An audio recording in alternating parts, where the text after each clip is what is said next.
Hello दोस्तों, स्वागत है आपका अपने यूट्यूब चैनल दिव्य में। जैसा कि आप सभी जानते हैं कि हमारी जो क्लासें हैं वो हमारे दिव्य यूट्यूब चैनल पर और स्टडी विद एनएस में जो है आपके रेगुलर हो रही है।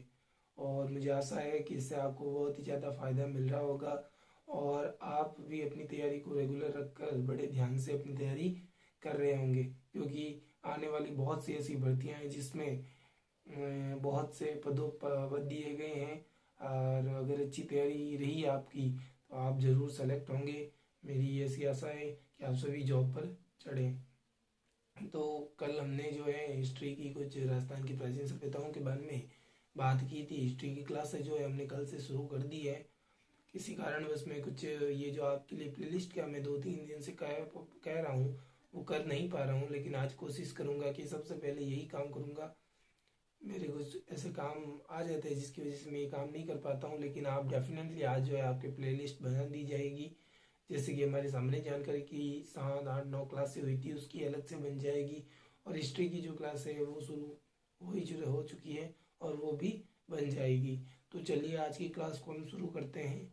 जैसा कि हमने कल पढ़ाई था, राजस्थान की सभ्यताएं कंप्लीट हो जाने के बाद आज हमें महाजनपद काल के बारे में जो है डिटेल से पढ़ेंगे। तो चलिए आज की क्लास को शुरू करते हैं। क्लास को शुरू करने के लिए आप हमारी कंप्यूटर स्क्रीन पर जाएंगे। चलिए, आज का जो टॉपिक है वो हमारा महाजनपद काल टॉपिक है।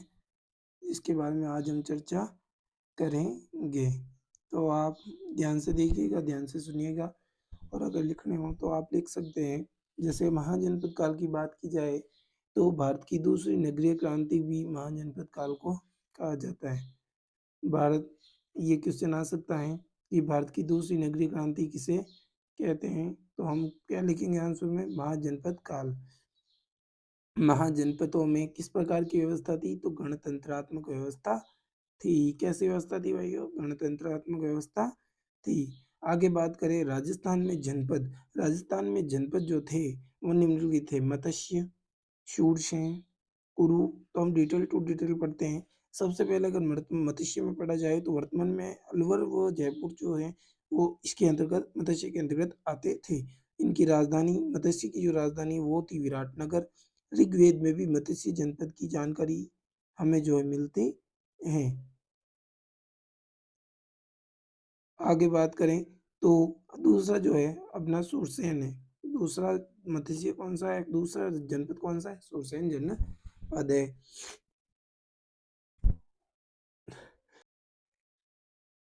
इसमें इसकी राजधानी की बात की जाए तो राजधानी जो है वो मथुरा है। और अलवर, भरतपुर, धौलपुर, करौली के क्षेत्र, इसके क्षेत्र, ये जो क्षेत्र है इसके अंतर्गत आते हैं। कुरु की बात की जाए तो कुरु की राजधानी जो है इंद्रप्रस्थ है, और उत्तरी अलवर इसके क्षेत्र के अंतर्गत आता है।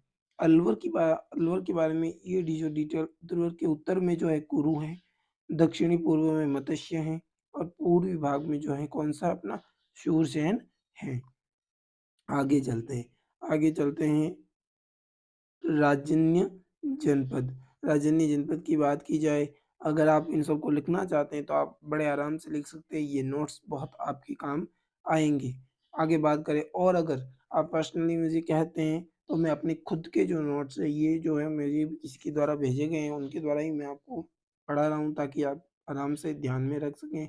और अगर आपको मेरे खुद के नोट्स भी चाहिए तो आप मुझे पर्सनली कमेंट कर सकते हैं, मैं आपको सारे के सारे नोट्स भेज दूंगा।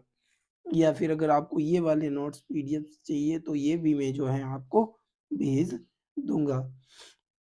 दूसरी बात, हमारे टेलीग्राम चैनल का लिंक जो कि आज डिस्क्रिप्शन बॉक्स में डाल दूंगा, आप जाकर वहाँ ज्वाइन कर लीजिए।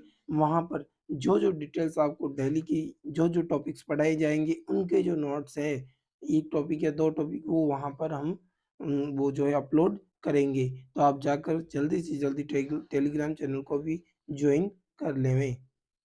आगे बात करते हैं राजन्य जनपद की बात करें तो भरतपुर का कुछ जो क्षेत्र है या कुछ हिस्सा है वो इसके अंतर्गत आता है। सिवी जनपद की बात की जाए तो वर्तमान चित्तौड़गढ़ और उदयपुर जिलों में स्थित राजधानी माध्यमिका जो है इसकी क्या है? राजधानी है। वर्तमान में कहाँ, कौन से? चित्तौड़गढ़ और उदयपुर जिलों में स्थित है। आगे बात करें नगरी।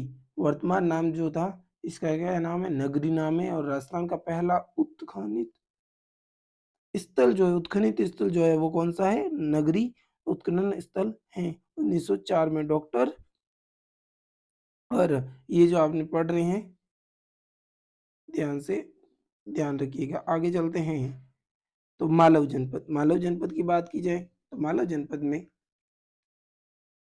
वर्तमान जयपुर और टोंक कौन से हैं, जयपुर और टोंक। और राजधानी की बात की जाए तो राजधानी नगर। इस सभ्यता को खेड़ा सभ्यता भी कहा जाता है। वर्धमान सिक्के मालव जनपद से प्राप्त होते हैं। आगे बात करें साल्व जनपद की, तो साल्व जनपद जो है अलवर जिले में स्थित है। योधेंद्र जनपद की बात की जाए, योद्धई जनपद की बात की जाए तो वर्तमान गंगानगर व हनुमानगढ़ जिले में जो है ये स्थित है। रुद्र दमन शक शासक के गिरनार जूनागढ़ से यह जानकारी मिलती है कि कुषाणों की शक्ति को योद्धाओं ने रोका था। किन्होंने रोका था, योद्धाओं ने रोका था। और इस जनपद को भी क्या आंसर जनपद कहते हैं, योद्धे जनपद कहते हैं। अर्जुनायन जनपद वर्तमान अलवर भरतपुर जिलों में क्या है ये स्थित है। महाजनपद काल में बीकानेर और जोधपुर के आसपास के क्षेत्र को क्या कहते हैं, जांगल प्रदेश कहते हैं। क्या कहते हैं भाई, जांगल प्रदेश।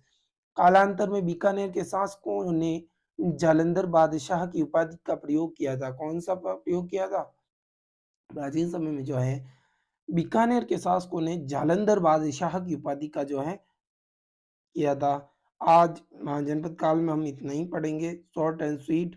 कल जो है हमारे मौर्य काल एक व्यवस्थित रूप से शुरू होगा, तो मौर्य काल को बड़े ध्यान से पढ़कर आएंगे और ये आपके बहुत ही काम आएगा। चलिए, हाँ तो दोस्तों आपका जो है आज की क्लास में इतना ही। आज जो है महाजनपद काल की जो शॉर्ट एंड स्वीट डिटेल्स जो थी, हमने कुछ महत्वपूर्ण जनपद जो थे उनके बारे में पढ़ लिया है। कल से हमारा नया टॉपिक और अगला जो टॉपिक है मौर्य काल वो भी शुरू हो जाएगा।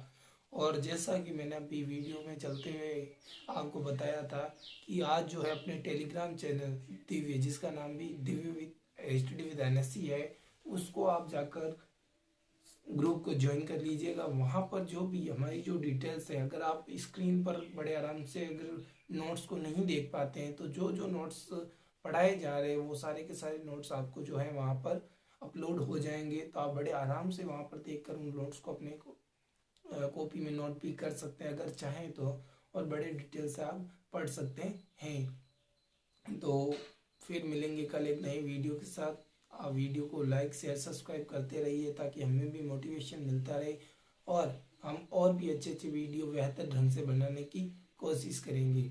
और आज आपको जो है हमारा कैसा स्टूडियो है छोटा सा, हम कैसे शूट करते हैं उसके बारे में आपको बताएंगे।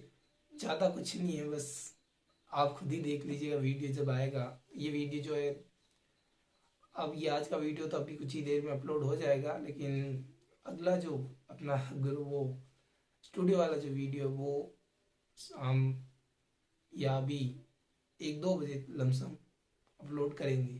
तो ठीक है, फिर मिलेंगे कल एक नए वीडियो के साथ। ऐसे ही बने रहिए हमारे साथ और अपनी पढ़ाई को जारी रखिए। थैंक यू, धन्यवाद।